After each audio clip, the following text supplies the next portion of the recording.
जय श्री गणेशाय नमः. अविघ्नमस्तु. आई कुलस्वामिनी माते की जय.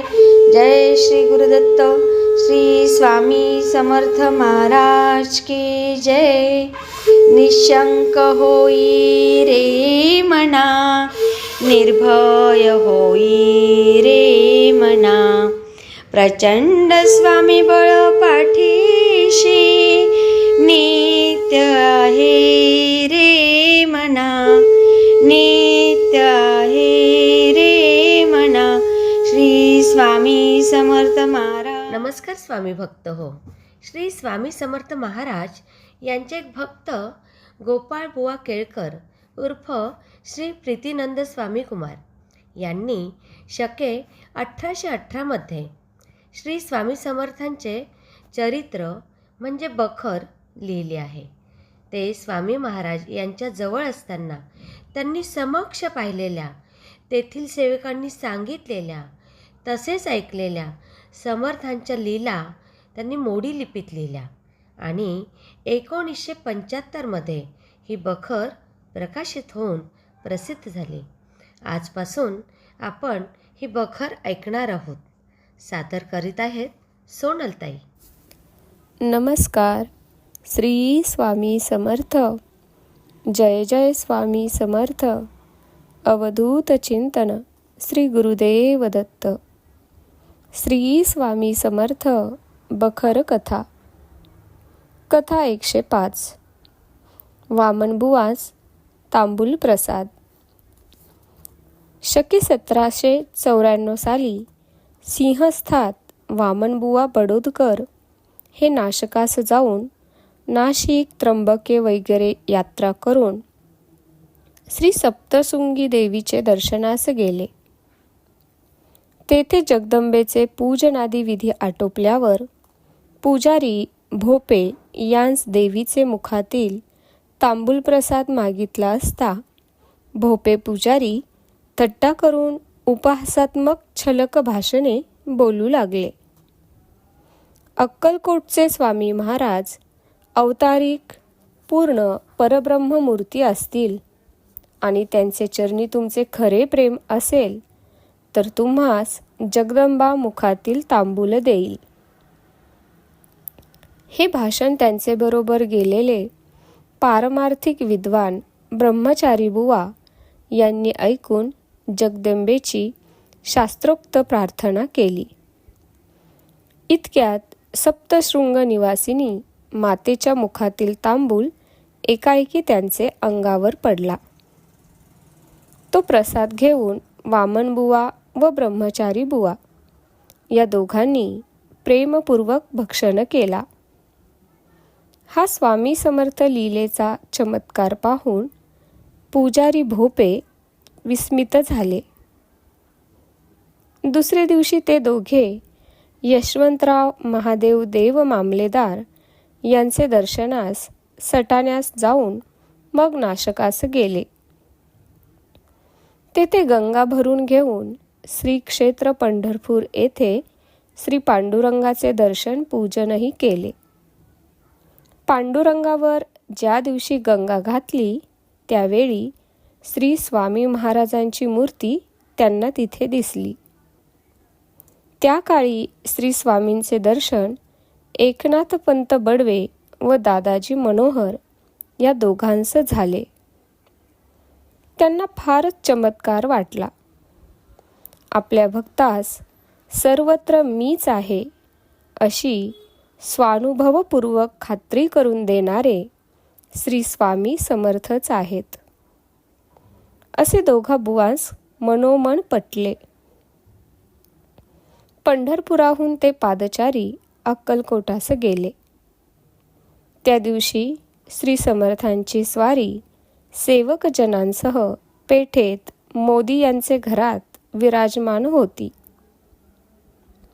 श्रीफलादी पुढे ठेवून अनन्य भावे साष्टांग नमस्कार करताच श्री समर्थ म्हणाले, सप्तशृंगीस जाऊन काय शंख केलात, परंतु विडा आम्हासच द्यावा लागला आणि पंढरीनाथावरची गंगा आम्हासच घ्यावी लागली. हे अनुभवसिद्ध सर्व अंतर्यामित्वाचे आशीर्वादयुक्त भाषण ऐकून त्या दोघा बुवांस प्रेम आवरेना. त्यांच्या नेत्रातून आनंद अश्रू वाहू लागले. मग पुन्हा समर्थ बोलले. मामलेदाराकडे जाऊन काय दंड मिळाला? स्वामींचे हे वाक्य ऐकून हे दोघेजण श्रीचरणी स्वामींची क्षमा याचना करू लागले. कथा 106. कानफाट्याची गोष्ट. रात्री मोदीचे घरात सेवेकरी मंडळी निजली असता मध्यरात्री एक कानफाट्या म्हणून एक स्त्रींचा सेवेकरी होता. त्याने निजलेल्या बळवंतरावाचे डोके दगडाने फोडले. त्यामुळे सर्व मनुष्य जागी झाली व मोठा गलबला झाला. सुंदराबाई स्त्रींचे पलंगाजवळ झोपली होती.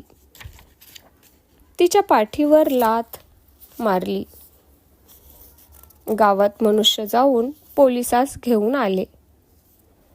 मग पोलिसांनी कानफाट्यास फारच समजूत दिली, परंतु कानफाट्यास धरण्याचे एकाचेही सामर्थ्य काही होईना. कानफाट्या इतका सशक्त होता की तेथे असलेले 50 मनुष्य त्याच्या खात्रीत नव्हते. सेवेकरी व पोलिसांच्या लोकांनी मोठ्या युक्तीने त्यास धरला.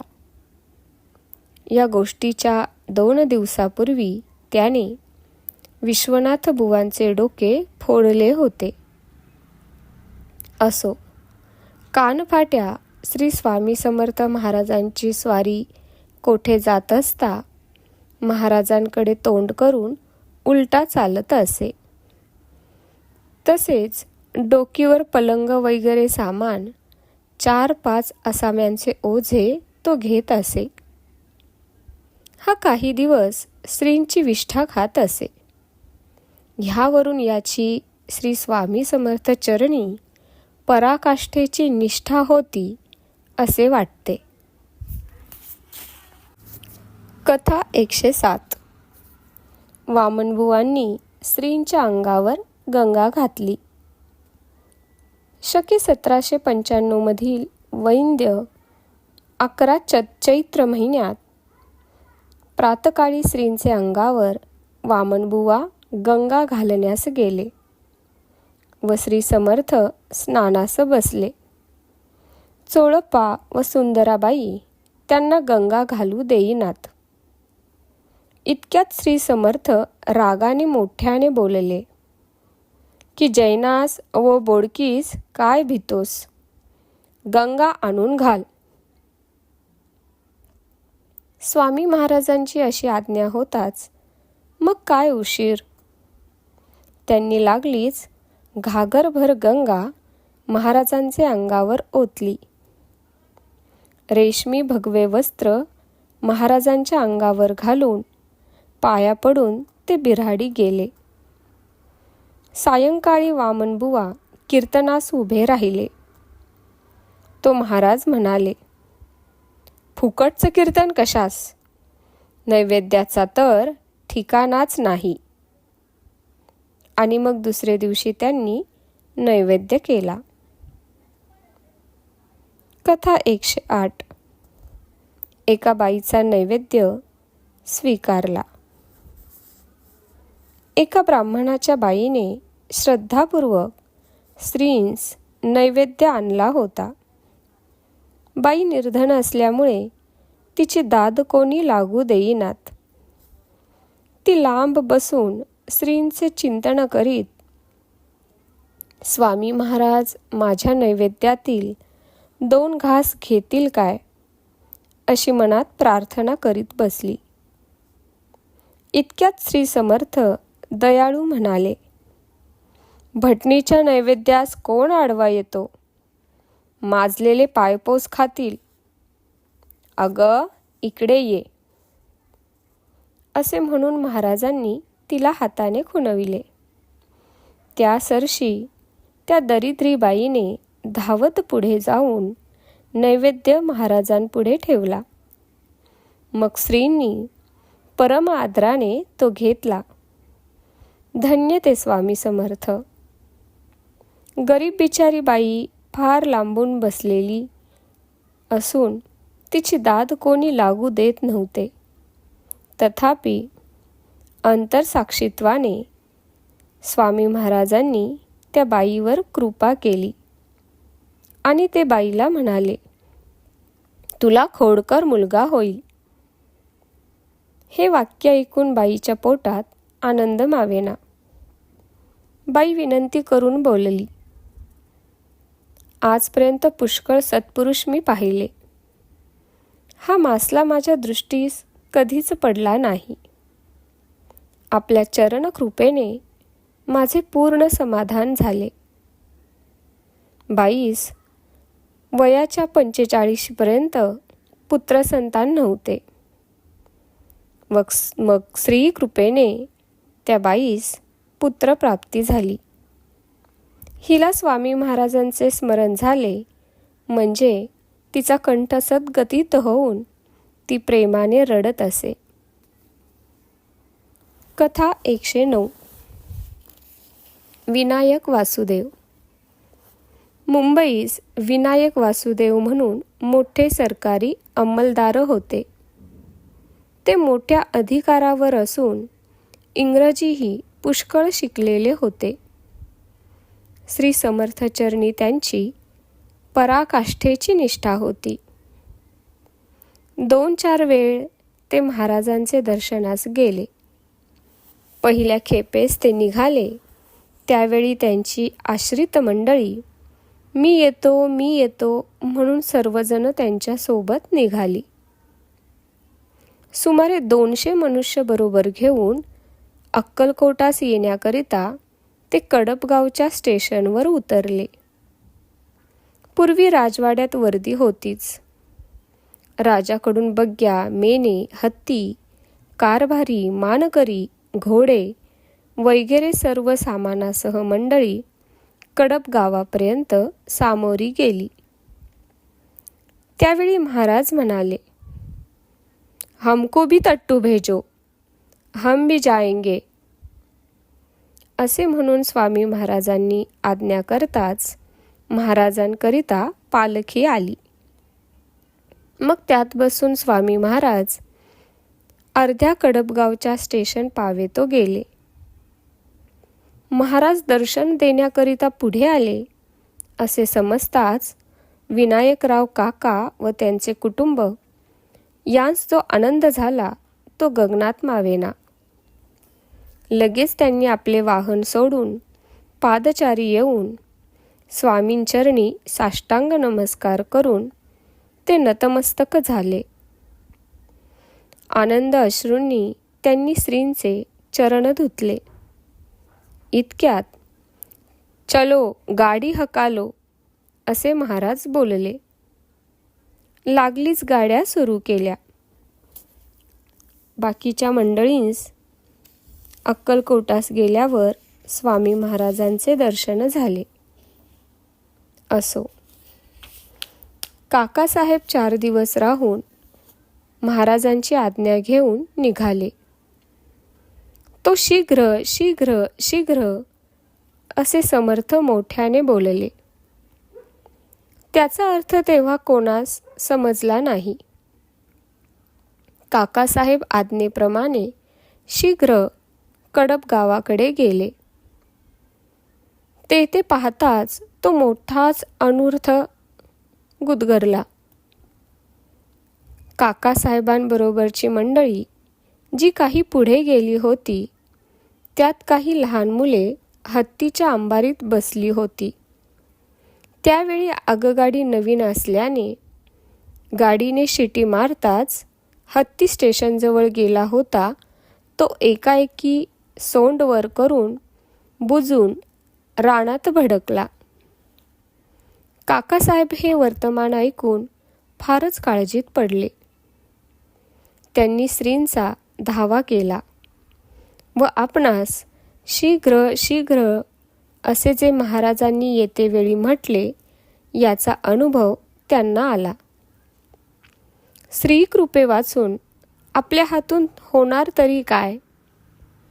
असो, हत्ती कोणास ऐकेना. काकासाहेबांनी धावा करताच हत्ती एकाएकी मेंढराप्रमाणे उभा राहिला. मग महाताने स्टेशनवर त्याला आणला. हे स्वामी महाराजांचे सामर्थ्य पाहून काकांस मोठा आनंद झाला. श्रींचा जय जयकार करून ही सारी मंडळी आगगाडीत बसली.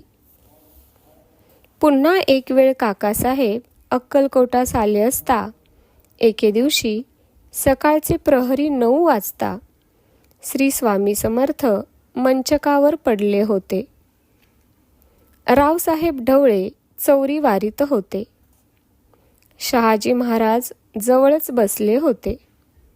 त्यास शंकर उठ, तेरे को काम नहीं मालूम अशी स्वामींची आज्ञा होताच राजेसाहेब चौरी घेऊन वारू लागले.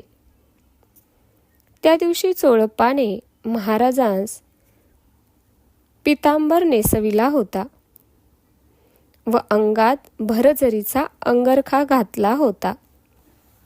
डोकीस टोपी घातली होती.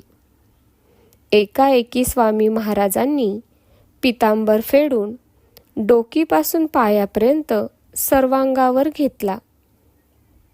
अंगातील अंगरखा, डोक्यातील टोपी काढून त्यांनी फेकून दिली.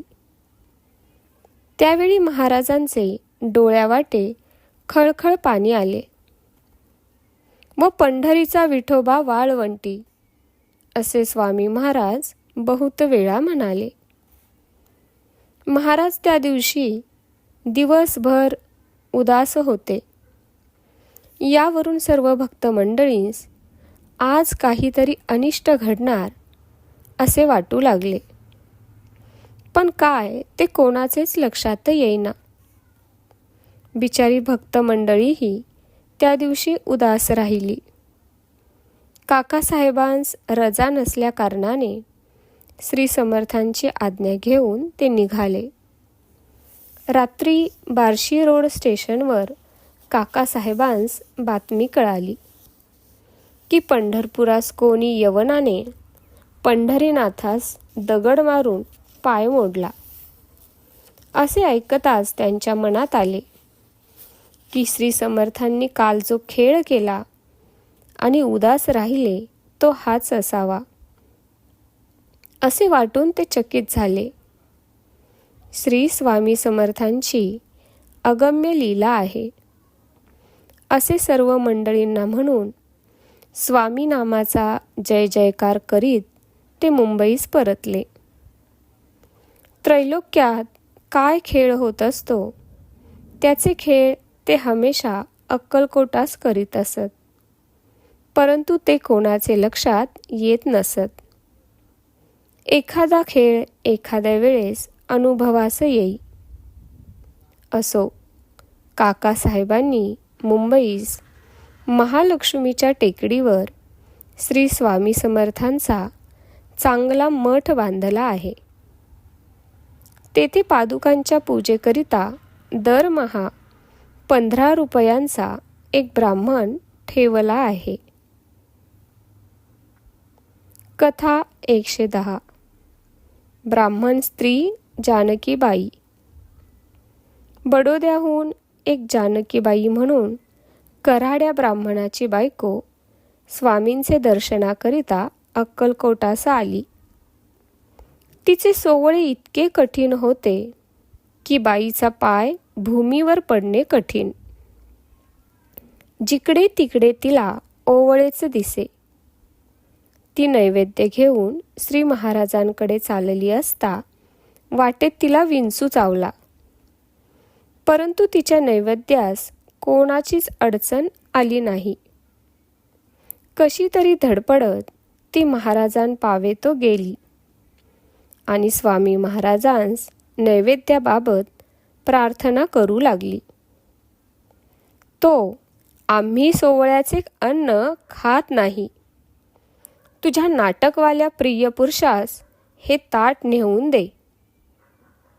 असे स्वामींचे मार्मिक भाषण ऐकून बाई मनात पार विरघळून गेली. आपल्या दुष्ट कर्माचा तिला पश्चाताप झाला आणि ती स्त्रींची स्तुती करू लागली. तेव्हा महाराजांनी तिचा थोडा नैवेद्य घेतला व ते तिला म्हणाले, पांढरी झालीस म्हणजे तुला भक्ती लागेल. काही दिवसांनी बाईच्या अंगावर कुष्ठ उत्पन्न झाले.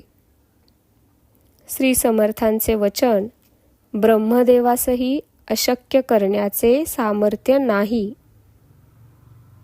पुढे ती बाई कुष्ठी झाल्यावर तिला आपल्या कर्माचा पूर्ण पश्चाताप होऊन ती परमेश्वराची, स्वामी समर्थ महाराजांची भक्ती करू लागली. आजच्या कथा समाप्त. श्री स्वामी समर्थ. जय जय स्वामी समर्थ. अवधूत चिंतन. श्री गुरुदेव दत्त. धन्यवाद. ते मला कमेंटमध्ये नक्की सांगा आणि व्हिडिओ आवडला असेल तर लाईक, शेअर आणि सबस्क्राईब करायला विसरू नका. आणि हो, तुमचेही असेच काही अनुभव असतील तर ह्या दिलेल्या नंबरवर रात्री 9 ते 10 ह्या वेळेमध्ये तुम्ही शेअर करू शकता. श्री स्वामी समर्थ. श्री स्वामी समर्थ. श्री स्वामी